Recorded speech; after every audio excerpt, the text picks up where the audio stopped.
है कि हमने एक नया बैच शुरू किया है जो कि कंप्यूटर इंग्लिश और जीके के लिए, और बहुत ही नॉमिनल प्राइसेस पे शुरू किया है जिससे हर कोई इसे ज्वाइन कर सकता है।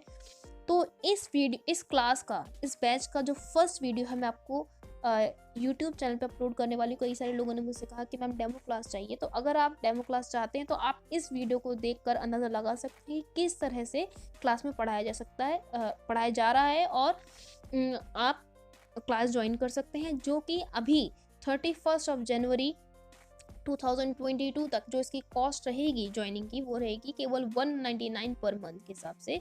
और अगर आप 31 जनवरी के बाद ज्वाइन करेंगे तो that will be 499 per month. ठीक है, तो आप जितनी जल्दी ज्वाइन कर ले उतना अच्छा है, आपका ही बेनिफिट है।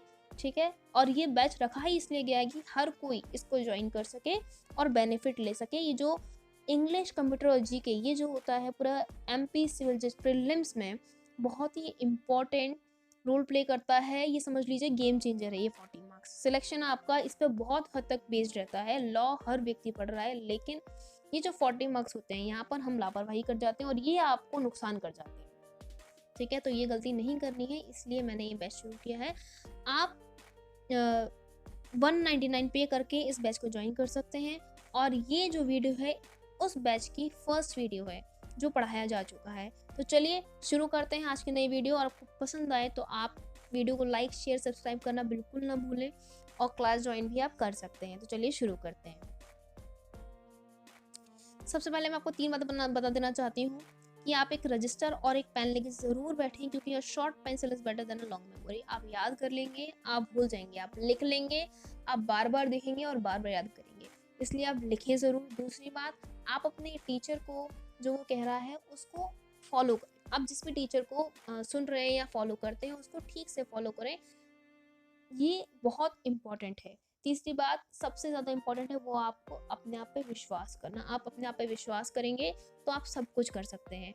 ठीक है, तो आपको ये तीनों चीज़ें याद कर रखनी है हमेशा थ्रू आउट द जर्नी। जब तक आपका सिलेक्शन नहीं हो जाता, इन तीनों चीज़ों को आपको अच्छे से याद रखना है। तो चलिए आज की वीडियो शुरू करते हैं, लेकिन उसके पहले एक इम्पॉर्टेंट चीज़ जो आप जान लें, एमपी सिविल जज का पैटर्न क्या है। 110 मार्क्स का लॉ होता है, 20 मार्क्स का जनरल नॉलेज होता है, 10 मार्क्स का कंप्यूटर होता है और 10 मार्क्स का इंग्लिश होता है। ये तीनों ही पोर्शन, लॉ तो अलग हो ही गया, लेकिन जीके, कंप्यूटर, इंग्लिश आपके एग्जाम में गेम चेंजर होते हैं। अगर आपने इस पर फोकस किया है, सिलेक्शन आपका झट हो जाएगा, और अगर आपने फोकस नहीं किया है तो आपको बहुत बड़ी कीमत इसकी चुकानी पड़ेगी। ठीक है, तो इसलिए आपको इस पोर्शन पे फोकस उतना ही करना चाहिए था लॉ पे करना है, क्योंकि लॉ हर व्यक्ति पढ़ रहा है, लेकिन ये 40 मार्क्स के पोर्शन हर कोई नहीं पढ़ता है, इसीलिए सिलेक्शन हर किसी का भी नहीं होता है। इन पॉइंट्स को आपको ज़रूर याद रखना चाहिए। तो चलिए फर्स्ट जो हमारी क्लास है उसको शुरू करते हैं और देखते हैं कि फर्स्ट क्लास में क्या है। फर्स्ट क्लास में इंडिया के मैप के बारे में और इसकी इंपॉर्टेंट डिटेल्स के बारे में बताया जा रहा है। इंडिया का मैप कुछ इस तरह से जैसे आप इस स्क्रीन पे देख रहे हैं, लेकिन आपको इसके पहले 2 चीज़ समझ लेनी चाहिए कि मैप किस तरह का होता है।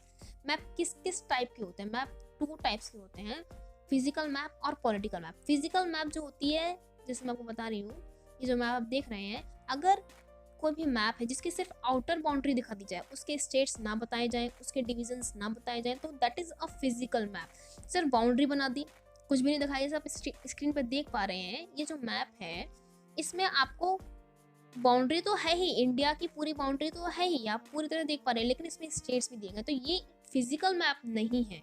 ठीक है, अगर मान लीजिए स्टेट्स इस मैप में से गायब कर दिए जाएं तो ये क्या हो जाएगा, ये हो जाएगा फिजिकल मैप। पॉलिटिकल मैप वो होते हैं जिसमें स्टेट्स को दर्शाया जाए। जैसे आप स्क्रीन पर देख पा रहे हैं, यहाँ पे स्टेट को दर्शाया गया है, जितने भी स्टेट्स हैं उन सभी को इस मैप के अंदर दर्शाया गया है।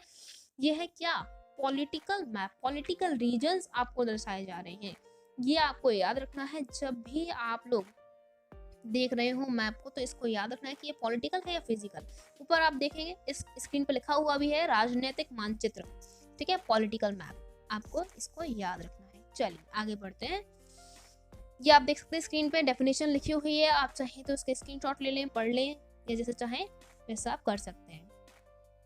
इंपॉर्टेंट फैक्ट्स को हम जानने वाले हैं, बहुत ही इंपॉर्टेंट फैक्ट्स हैं जो कि एग्जाम में बार बार पूछे जा रहे हैं, आपको पता होना चाहिए। टोटल स्टेट्स जो हैं आज इंडिया में वो है 28, और टोटल यूनियन टेरिटरी जो है आज वो है 8। लार्जेस्ट स्टेट जो है एरिया वाइज वो है राजस्थान, और वही स्मॉलेस्ट स्टेट की अगर हम बात करें एरिया वाइज तो वो है गोवा। ये दोनों इंपॉर्टेंट है। राजस्थान बार बार पूछा जाता है एग्जाम में, कहीं ना कहीं आपने भी पेपर में देखा होगा, ये इंपॉर्टेंट है। अब देखेंगे सबसे ज्यादा जनसंख्या वाला स्टेट, या फिर जिसे हम कहेंगे मोस्ट पॉपुलस स्टेट, ये है उत्तर प्रदेश। कौन सा है? उत्तर प्रदेश। आपको अच्छे से याद रखना है। और ये कंसर्न भी है लोगों का कि क्यों उत्तर प्रदेश में जनसंख्या लगातार बढ़ती जा रही है। ये कई बार आपने न्यूज में या दूसरी जगह देखा होगा। ठीक है। लीस्ट पॉपुलस स्टेट, मतलब सबसे कम जहाँ पॉपुलेशन है, वो है सिक्किम। और सिक्किम में आपको पता होना चाहिए कि सिक्किम जो है फुल्ली ऑर्गेनिक एग्रीकल्चर करता है। फुल्ली ऑर्गेनिक एग्रीकल्चर, ठीक है। आर्टिफिशियल पेस्टिसाइड्स, फर्टिलाइजर का यूज वो लोग नहीं करते, ऐसे डिक्लेयर कर दिया गया है। लेटेस्ट स्टेट, बिल्कुल नया जो स्टेट है वो कौन सा है? वो है तेलंगाना। ठीक है। और ये किस बेसिस बना है? ये इंपॉर्टेंट है आपके लिए। लिंग्विस्टिक बेसिस पर बना है, लिंग्विस्टिक बेसिस पर बना है। और अब आप मुझे कमेंट सेक्शन में कमेंट करके बताएंगे कि पहला स्टेट कौन सा था जो लिंग्विस्टिक बेसिस पर, मतलब भाषा के आधार पर बना था। आप कमेंट करके मुझे जरूर बताएं। और वो कौन सी कमेटी थी, ये भी आप मुझे बताएंगे कि वो कौन सी कमेटी थी जिसने ये रिकमेंड किया था गवर्नमेंट को कि लिंग्विस्टिक बेसिस, मतलब भाषा के आधार पर स्टेट को बनाया जाना चाहिए। आप लोग मुझे कमेंट करके जरूर बताएं। ठीक है। चलिए, लार्जेस्ट यूनियन टेरिटरी कौन सी है? लार्जेस्ट यूनियन टेरिटरी कौन सी है? एट प्रेजेंट जम्मू और कश्मीर है। आपको पता होगा कि जम्मू कश्मीर यूनियन टेरिटरी घोषित कर दी गई है। स्मॉलेस्ट यूनियन टेरिटरी है लक्षद्वीप। कौन सी है? लक्षद्वीप। और वहीं अगर हम बात करें कि सबसे ज्यादा जनसंख्या में जो है कौन सी यूनियन टेरिटरी है, वो है दिल्ली, एनसीआर दिल्ली। आप दिल्ली याद रखें, आपको याद रहेगा। वहीं अगर सबसे कम पॉपुलेशन की बात करें यूनियन टेरिटरी की कंडीशन में, तो वो होगा लक्षद्वीप। ये इंपॉर्टेंट केस रहेगा, आपको याद करना है, क्योंकि लक्षद्वीप जो है एरिया में भी कम है, आप देख सकते हैं, और पॉपुलेशन में भी कम है। Latest union territory Dadra Nagar Haveli and Daman Diu. अब आप सोचेंगे ये तो हम बचपन से सुने आ रहे हैं, ये नई कैसे हो गई? इसलिए नहीं हो गई क्योंकि दादरा नागर हवेली अलग थी पहले, और दमन दीव अलग थी, लेकिन अब इन दोनों को कंबाइन करके एक कर दिया गया है। ठीक है। ये सभी जो फैक्ट्स हैं, ये इंपॉर्टेंट फैक्ट्स हैं और आपको इन्हें याद रखना है। अब इंडियन जो यूनियन टेरिटरीज हैं, हमारी यूनियन टेरिटरीज हैं, वो कौन कौन सी हैं? वो है जम्मू कश्मीर, लद्दाख, चंडीगढ़, दिल्ली, दादर नागर हवेली दमन दीव, पुडुचेरी, लक्षद्वीप, अंडमान निकोबार। ये आपको अच्छे से याद करने हैं। और याद रखेंगे अंडमान निकोबार जो है बे ऑफ बंगाल में है, इसकी लोकेशन आपको पता होनी चाहिए। यही मैंने जैसा आपको भी बताया कि अंडमान निकोबार जो है बे ऑफ बंगाल में है, और लक्षद्वीप जो है वो है अरेबियन सी में, अरब महासागर में। ये आपको पता होना चाहिए। अगर मान लीजिए क्वेश्चन आ गया कि बताइए लक्षद्वीप कौन से ओशियन में, तो आपको पता होना चाहिए अरेबियन सी में है। ये इंपॉर्टेंट क्वेश्चन है, आपको याद होना चाहिए, और पेपर में गलत नहीं करेंगे, बेसिक क्वेश्चन है ये। अब हमारे ईस्ट में 7 स्टेट्स एक साथ पढ़ते हैं, तो जिनको हम बोलते हैं 7 सिस्टर्स। उनका नाम अगर आप याद करें तो बहुत अच्छा, बहुत इंपॉर्टेंट नहीं है, लेकिन फिर भी ये एक तरह से आप कह सकते हैं कि आपको पता होना चाहिए। अगर एग्जाम में आ जाते बताइए इनमें से 7 सिस्टर्स में से कौन सा स्टेट है या नहीं है, तो ये आपका गलत ना हो। तो हम एक बार देख लेते हैं कौन कौन से हैं। अरुणाचल प्रदेश, मेघालय, मणिपुर, मिजोरम, नागालैंड, आसाम और त्रिपुरा। ठीक है। ये 7 स्टेट्स हैं, और ये सातों स्टेट 7 सिस्टर्स ऑफ ईस्ट कहलाते हैं। अब इंडिया के कॉर्नर पॉइंट्स को देख लेते हैं। इंडिया के कॉर्नर पॉइंट्स कौन कौन से हैं? सदर्न मोस्ट पॉइंट जो है वो इंदिरा पॉइंट, ठीक है, जो आज नहीं है, आज वो डूब चुका है। अंडमान निकोबार आइलैंड पे था ये जो तीनों इफेक्ट मैंने भी बोले वो आपको पता होना चाहिए। सदर्न मोस्ट पॉइंट है, आज के टाइम में ये नहीं है, डूब चुका है। और तीसरी बात ये है कि अंडमान निकोबार आइलैंड पे था ये। ठीक है। ईस्टर्न मोस्ट पॉइंट जो है वो किबिथू है, जो कि अरुणाचल प्रदेश में है। वेस्टर्न मोस्ट पॉइंट जो है वो है गुहार मोटा, जो कि कच्छ गुजरात में है। और वहीं नॉर्दर्न मोस्ट पॉइंट की अगर हम बात करें तो वो है इंदिरा कोल, जम्मू एंड कश्मीर। ठीक है। ये चारों ही क्वेश्चन इंपॉर्टेंट है। सदर्न मोस्ट पॉइंट जहां तक मुझे मालूम है कई सारे लोगों को पता होगा, लेकिन ईस्टर्न मोस्ट, वेस्टर्न मोस्ट और नॉर्दर्न मोस्ट इसके बारे में शायद कम लोगों को पता होगा। तो ये आप जरूर कर ले। क्वेश्चन अगर आ जाता है तो ये आपके मार्क्स गेनिंग रहेगा। ठीक है, छोड़िएगा मत इनको।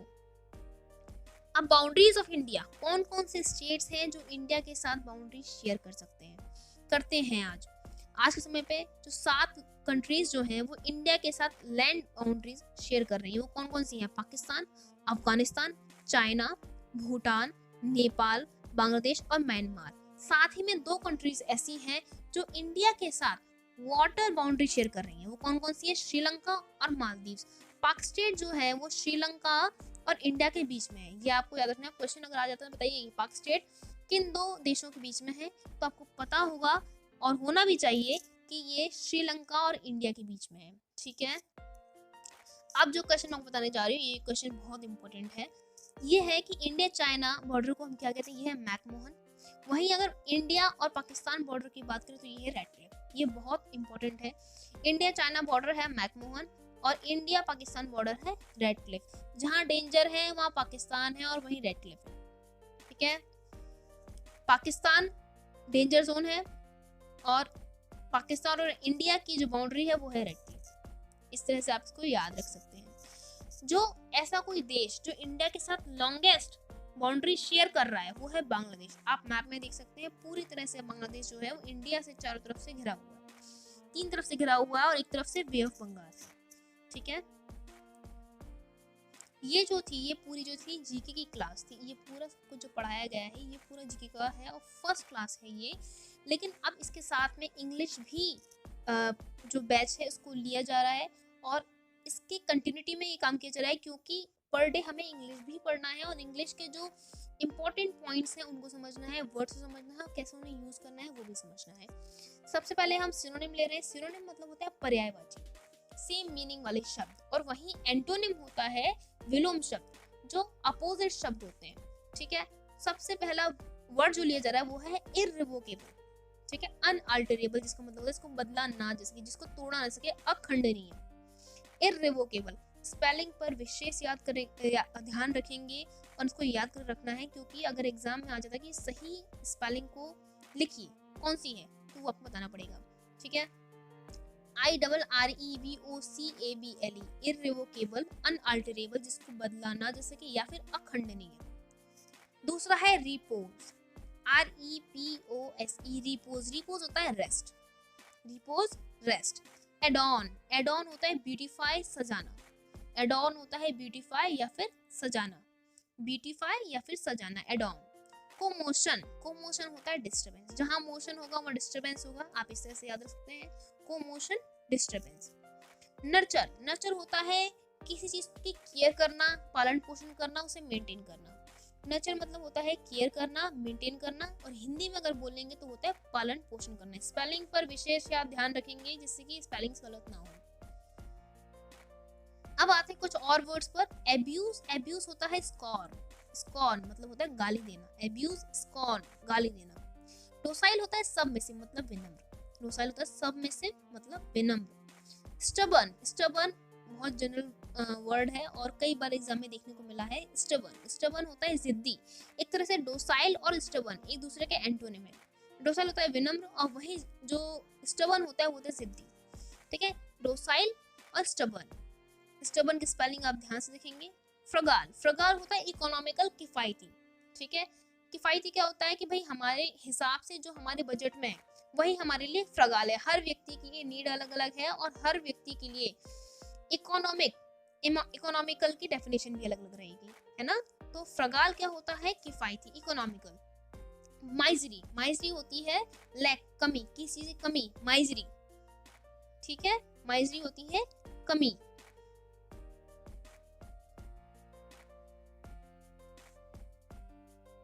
अब आते हैं इडियम्स पर। इडियम्स पहले समझ लेते हैं इडियम्स होते क्या हैं। इडियम्स होते हैं मुहावरे। मुहावरों का यूज जो अक्सर किया जाता है, अक्सर जो मुहावरों का यूज किया जा रहा है वो किया जाता है शब्दों को, जो सेंटेंसेस हैं उनको और सुंदर बनाने के लिए।